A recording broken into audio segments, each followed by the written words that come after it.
Hello friend, स्वागत है आपका मेरे यूट्यूब चैनल पे एक पल का जीना बाय श्री। आज मैं आपको एक नरभक्षियों का आतंक उस पर कहानी सुनाने जा रही हूँ, या बोल सकते हो नरभक्षियों का जाल। तो अगर आपको ये कहानी पसंद आती है तो please like share and subscribe करें। और एक हम्बल रिक्वेस्ट है कि अगर आप मेरे चैनल पर नए आए हैं, मेरे नए सब्सक्राइबर हैं, तो प्लीज़ पहले आप कहानी को सुने एंड सब्सक्राइब करें और अपना प्यार सपोर्ट अपने चैनल को दे। आपके एक लाइक और सब्सक्राइब से मुझे मोटिवेशन मिलता है, जिससे कि मैं आपके आगे अच्छी अच्छी और स्टोरियाँ लाती हूँ। उम्मीद करती हूँ कि आपको ये कहानियाँ पसंद आएगी। हाँ, हो सकता है मैं अभी सीख रही हूँ मैं कैसे कहानी को वो करूँ, तो अगर कहीं गलती होती है या कुछ भी आपको लगता है तो क्षमा याचना है कि इस चीज़ को अवॉइड करें और अपना सपोर्ट दें। तो चलिए कहानी शुरू करते हैं। तो दोस्तों, कहानी ये उस भयानक रात की है जब हमने हमारी मौत को करीब से देखा था। ये कहानी शुरू होती है 31 दिसंबर 1986। मैंने और मेरे दो दोस्त रमेश और सुरेश ने प्लान किया कि हम 31 दिसंबर को नानेघट में कैंपिंग करेंगे। कैंपिंग होती है, करते हैं लोग, और नए साल का पहला दिन वह उस जगह को एक्सप्लोर करेंगे। हम कल्याण से रात 9 बजे निकले थे। उस रात कार मैं चला रहा था। रात के वक्त हाईवे वीरान दिख रहा था। बीच बीच में बैलगाड़ियाँ, साइकिल वाले दिख रहे थे। कार चलाते चलाते हम शिवालय क्रॉस किया। फिर हमें भूख लगने लगी थी। हम ढूंढने लगे कि रोड साइड में कोई होटल या रेस्टोरेंट दिख जाए। यह वह दौर नहीं था। 1986 का ज़्यादा डेवलपमेंट नहीं हुआ था, इसलिए हाईवे और रेस्टोरेंट तो नहीं थे, मगर गांव के आसपास ढाबे हुआ करते थे। ये साल की हमारी आखिरी गलती थी। हम हाईवे की लेफ़्ट साइड में एक पुराना घर दिखाई दिया। वहाँ पर ढाबे का बोर्ड लगा हुआ था और बाहर की लाइट भी चालू थी, पर दरवाज़ा बंद था। हमने सोचा कि अंदर कोई ना कोई तो ज़रूर होगा। मैंने कार रोड साइड पे लगाई। हम तीनों ढाबे की ओर चल दिए। ढाबे के दरवाजे पर अंदर से कुंडी नहीं लगी थी। हम धीरे से अंदर गए और देखा कि अंदर कोई नहीं था, पर चूल्हा जल रहा था, उस पर कुछ पक रहा था। और एक बात हमें बहुत अजीब लगी कि उस ढाबे में बिग साइज का फ्रीजर था, जिसकी उस ढाबे को ज़रूरत भी नहीं थी। मैंने दोस्तों से कहा, चलो यहाँ से निकलते हैं, मुझे ये जगह अजीब लग रही है और कोई ढाबा या होटल ढूंढ लेंगे। सुरेश ने भी मेरी हाँ में हाँ मिला दी, पर रमेश बोला कि तुम दोनों जानते हो मुझसे भूख बर्दाश्त नहीं होती। जब भूख लगती है तो मैं चिड़चिड़ा हो जाता हूँ, और उस वीरान सड़क पर मुझे नहीं लगता कि अब कोई और ढाबा होगा। तो थोड़ी देर रुकते हैं। उसके बाद हम ढाबे में रखे पलंग पर इंतज़ार करने लगे। तकरीबन 10 मिनट बीत गए थे। इन 10 मिनट में सुरेश ने पूरे ढाबे का गोल गोल चक्कर लगा लिया था। उसने हमें बताया कि यहाँ तो कोई भी नहीं दिख रहा है, पर घर के पीछे कटे हुए इंसानी बाल और कपड़ों का ढेर पड़ा हुआ है। लगता है ये जगह किसी सैलून या शॉप रही होगी। चलो यहाँ से निकलते हैं। फिर हम तीनों ढाबे से बाहर निकले और कार की तरफ चल दिए। जैसे ही हम कार के पास पहुँचे, हमने डोर खोला ही था कि पीछे से आवाज़ आई, बिना भूख मिटाए ही यहाँ से जा रहे हो? हमने पीछे मुड़कर देखा। ब्लैक ड्रेस में एक सुंदर लड़की थी जो ढाबे के आंगन से हमें आवाज़ दे रही थी। फिर हम वापस मुड़कर उस ढाबे में गए। अंदर उस लड़की के साथ दाढ़ी वाला आदमी भी था। उसकी शक्ल किसी तांत्रिक जैसी थी। उस आदमी ने कहा, यहाँ सिर्फ नॉनवेज ही मिलेगा साहब। रमेश सुरेश ने मटन मंगवाया। फिर मेरे पास भी ऑप्शन नहीं था।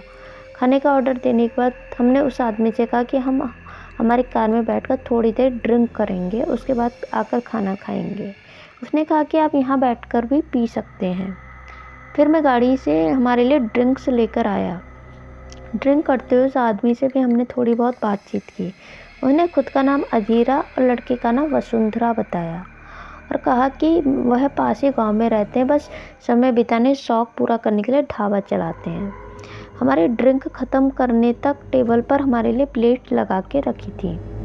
खाने के टेबल पर बैठते वक्त मैंने एक बात नोटिस की। अधीर और वसुंधरा एक दूसरे की तरफ देखकर मुस्कुरा रहे थे, और उनकी वह मुस्कान किसी शैतान से कम नहीं थी। खाना खाते वक्त रमेश ने पूछा कि मटन के पीस इतने बड़े क्यों हैं?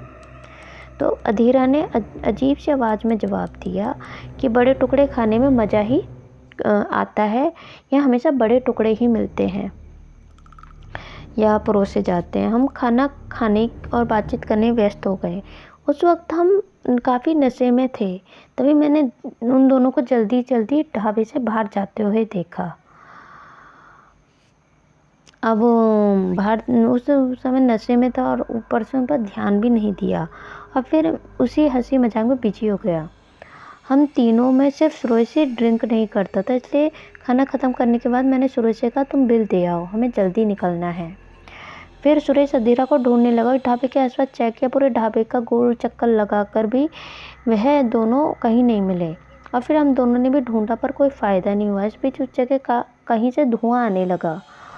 हम लोगों को घबराहट सी होने लगी और डर के मारे हम तीनों कार की ओर दौड़े। और जब कार के दरवाजे खोले तो पीछे से फिर आवाज़ आई, तुम्हारी भूख मिट गई, हमारी भूख का क्या।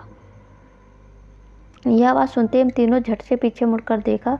उस वक्त हमारे सामने जो नज़ारा था, वो भयानक नज़ारा देखकर उसे याद करके भी हमारी रूह कांप उठती है।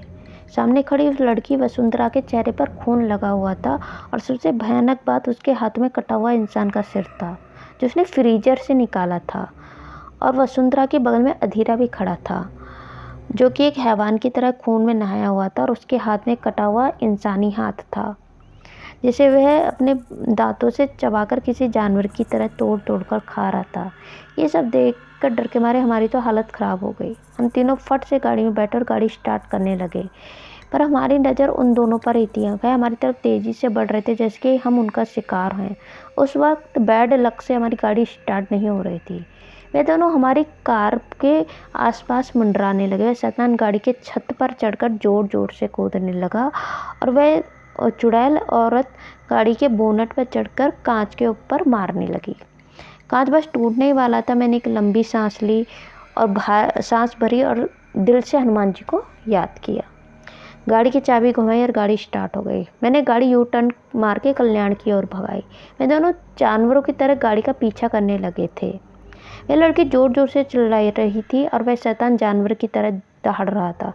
काफ़ी लंबी दूरी तक उन्होंने हमारा पीछा किया।